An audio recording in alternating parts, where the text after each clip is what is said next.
Good afternoon and welcome to Pink Octopus Productions Goes to Bosham in West Sussex. Now I've just made a big mistake because if you're local to the area you don't call it Bosham, you call it Bosham. But I'm going to call it Bosham because I'm not local. So Bosham is a very, very pretty and historic town on the Chichester harbour, and it's a really, really lovely place, and this is our third visit.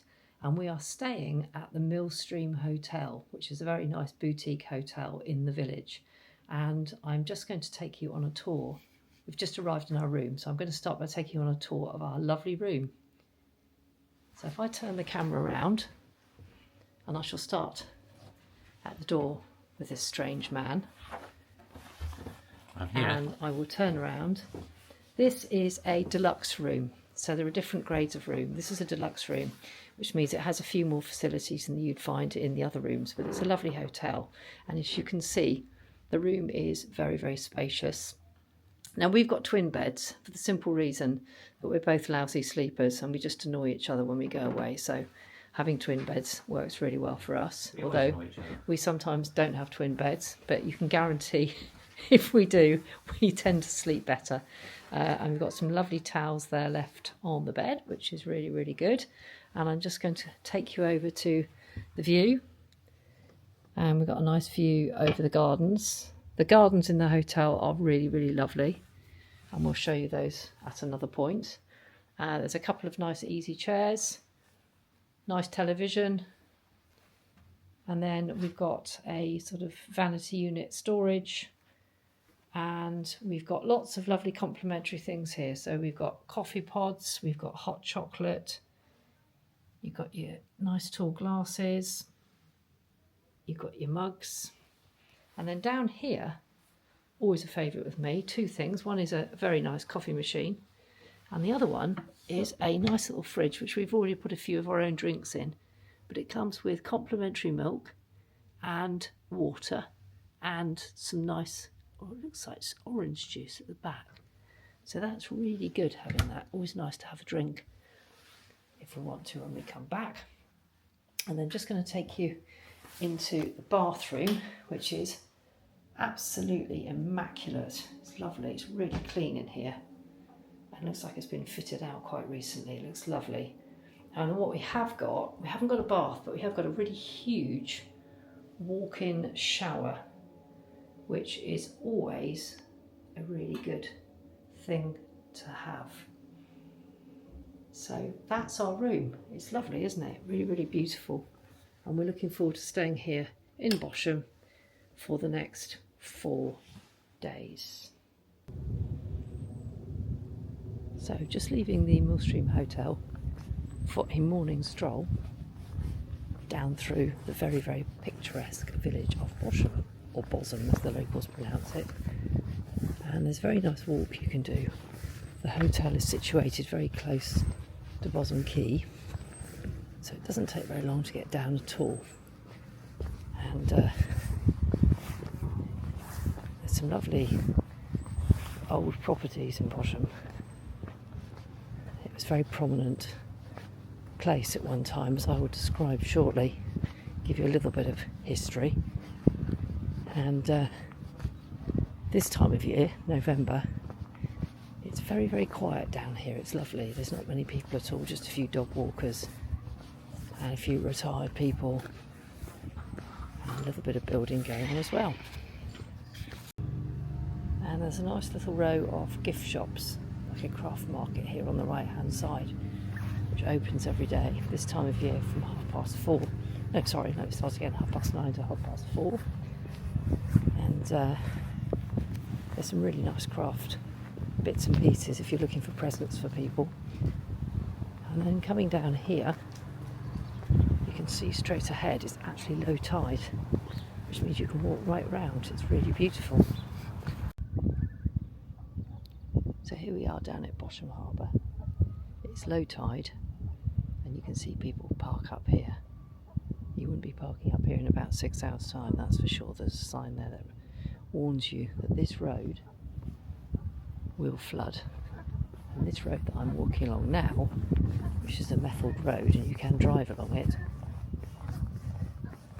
will be underwater probably in about 4 hours time, actually. 4 to 6 hours time. If you came down here at, say, early to mid-afternoon, it will be absolutely flooded down here. But isn't it beautiful? Absolutely stunning place. Lots and lots of bird life and a complete transformation. So when you come down here at low tide, you can walk right across. I'm going to take you to a causeway in a minute that you can walk right across to the other side. And obviously when the tide comes in, it's part of Chichester harbour after all, it's tidal, the whole place gets completely flooded out. It's one of my favourite places. I love it down here. So just a little bit of a history lesson. Bosham's quite famous.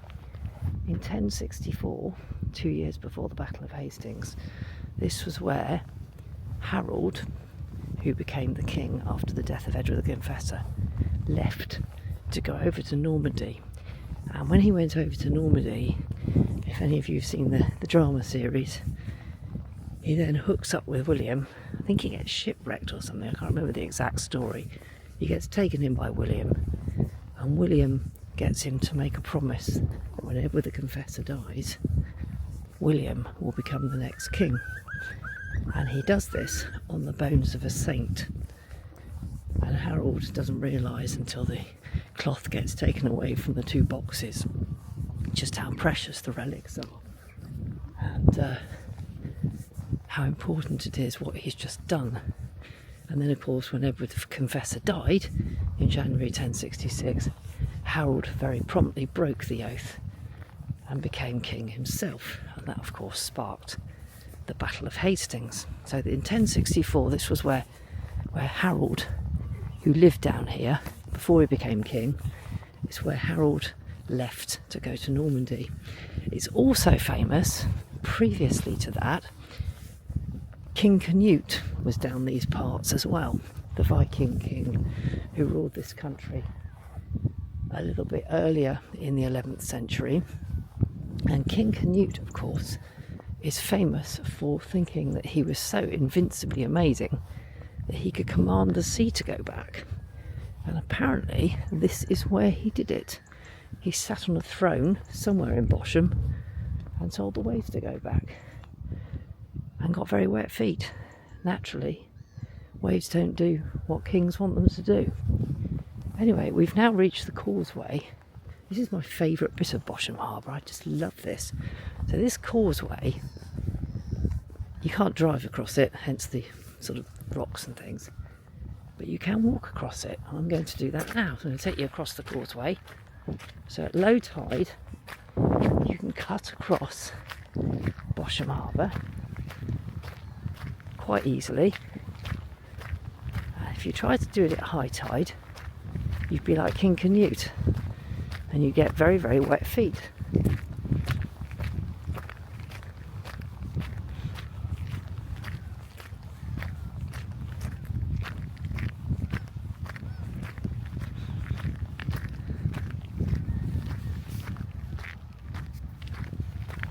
Round so you can see me wandering across. Probably looking a bit bleary-eyed. I've got wind in my eyes at the moment. It's a bit breezy down here today, and I think it's probably going to rain as well. Let's just pan over here so you can see the spectacular view of Bosham with the church there. The church goes back to Anglo-Saxon times as well.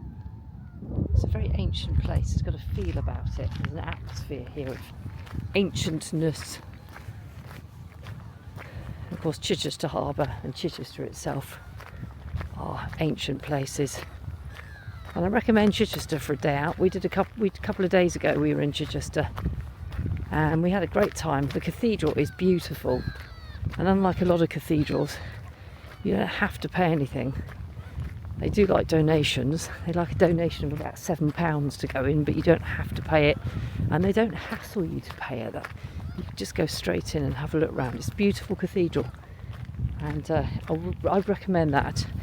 And Chichester itself is a very quiet city with lots of nice little shops and cafes, and there's a city walls tour you can do. There's a museum. There's a Bishop's Palace Gardens. There's quite a lot to actually see. We're about halfway, just over halfway across the causeway now. You can see the channels where the water starts to fill up.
So you might be wondering why I'm sitting in the kitchen with a large box of Diet Coke in front of me, and atop are three octopuses. Obviously these are our mascots. I brought them out and my little top as well. The Coke is a different story. The last time we bought some Diet Coke, we took a can out of the box and the entire thing exploded all over the kitchen. So this is a newly bought one, and it's going to stay in its box while the contents settle. You really needed to know that, didn't you? Anyway, let me give you some thoughts on the recent Millstream hotel trip. I'm just going to talk for a few minutes about the Millstream hotel itself. We had a really good stay there. It's the third time we've been to the Millstream hotel. We went in 2021, 2022, and then we've had a little gap and another 3 years. And it's overwhelmingly positive. It's a really lovely place to go and stay. The Millstream Hotel in Bosham, which is part of Chichester harbour, is a lovely place to go and spend a few days. We went in November, so it was very quiet down there. I imagine in the summer it's a lot busier. We have been in August actually, and it was a bit busier. The location is really good. Bosham itself is quite a small village, and there are self-catering properties, and you can stay in other places, but this is the place. It's the hotel in Bosham, and the location is great. There isn't a coastal view. You don't wake up in the morning and throw open your windows and actually see the harbour, but you're about 5 minutes walk away from the harbour, which is actually really nice. You can get up and go for a little walk like I did before breakfast in the morning, and you can surprise yourself with whether the tide's in or out. It's really good. It's really well located. It only takes about 5 minutes to get down to the harbour. There's loads of parking, so that's really good. Some hotels don't have much parking. The Millstream Hotel has loads of parking. It's really generous, and you don't pay for that. And it's got quite a nice entrance. It's a nice building. It's not a grand building, but it's characterful. It fits in with the architecture in the village, which is overwhelmingly sort of Georgian, red brick, very, very pretty, typical sort of West Sussex style architecture. And it's got a nice entrance. You walk in. It's not one of these entrances where you've huge, kind of quite intimidating marble everywhere, huge desks, massive sort of space, and it's nothing like that. On the right hand side you've got a little booth, which is where the reception is, so it's really kind of quite low key, and then you can go upstairs to your room. It's a bit like walking to someone's house actually. It's very comfortable. And then there's the lounge area with the bar straight ahead of you, and that then feeds into the restaurant. So it's a nice setup. It doesn't feel overwhelming or pretentious or anything like that, which is really good. The rooms themselves are lovely. We stayed in a superior sort of deluxe room this time, which gives you a few more bits and pieces. The rooms are bigger. They have views of the garden. And you also get some lovely complimentary items in the room as well. So things like orange juice replenished daily, water replenished daily, chocolates, lovely to get those every day, it's really good. And also some nice biscuits as well. So it was very good actually, and a coffee machine as well, which was great. So the rooms themselves are lovely. They're serviced every day, and sometimes we came back after breakfast and they'd already been done, so that was really good. And they're immaculately clean and nicely furnished, and just felt really lovely and comfortable to stay. Nice bed, nice chairs, toweling robes, slippers, fluffy towels, good toiletries. I couldn't fault the rooms. They were absolutely superb. Both the bedroom area and the bathroom were amazing. There's also in the hotel a really nice lounge area with a bar at one end. And when you've been out during the day and you come back, it's really nice to be able to go there and have, say, an afternoon tea. It was always really busy, actually, when you went in the afternoon. But we didn't have a full afternoon tea. But one afternoon we had complimentary carrot cake and tea, which was delicious. And we sat there for a good hour reading and having our tea. It was really good. And there's the daily newspapers are there as well. So it's just a really relaxing space. And before you go and have dinner in the evening, you can go and sit there and have a drink if you want to. We tended not to. We tended to have a drink in our room before we went down. But it is an area you can go to. The lounge is really good. Let me come on to the food. The food in the hotel is absolutely outstanding. There are two restaurants. There's Marwick's, which is the kind of brasserie restaurant, which tends to be pushed more towards people who just want to go along there and have a meal, aren't necessarily staying at the hotel. Very popular at lunchtimes. They do a Sunday roast there as well. We didn't use Marwick's. We were in the main dining room, which is called the Sea School Restaurant. And that was lovely. That was really good. We had all our meals in there. And we were on a dinner, bed and breakfast package. So we paid for our dinner inclusive in the price. Altogether, I don't know the exact figure, but for 4 nights, dinner, bed and breakfast, for both of us, and including a dinner allowance of £50 per person, we paid about £1,100. It sounds a lot, but actually when you break it down to each person, it comes in at about £550 for 4 nights, and including your food as well. And we had a really good breakfast in the morning, so we didn't really need to have lunch. And then we had a great meal in the evening. Breakfast was fantastic, really good. Lots of very, very good hot options. The food was piping hot when it came out as well. And what was really nice about breakfast, it didn't finish till 10 o'clock, so you didn't have to rush to get there. And you could mix and match on the menu. So my husband, for example, loves an omelette for breakfast, but he also loves smoked haddock as well. So he had both of them together. They weren't on the menu as 2 items together. You had them separately, but you could ask them together. And you could kind of modify your breakfast. If you wanted a full English breakfast with eggs Benedict, you can have it. You just ask them and they go and get it for you. So that's really good. The food at breakfast time was really, really good. And there was a little kind of table area where you could have your cereal and your fruit and all that kind of things, where juices, etc. Coffee was a little bit slow coming out on the first morning. I got a little bit twitchy about that. I liked my coffee straight away, but they were pretty good after that. So that was great. So the food was good. In the evening, the meals were superb. I think I'm right in saying it's got 2 AA rosettes. It's got a very good reputation, both Marwick's and the main restaurant, the Seafood School. And it's lovely food. It's really good. The menu itself was the same as we saw online. So there's about 6 starters, 6 mains, 6 desserts, puddings.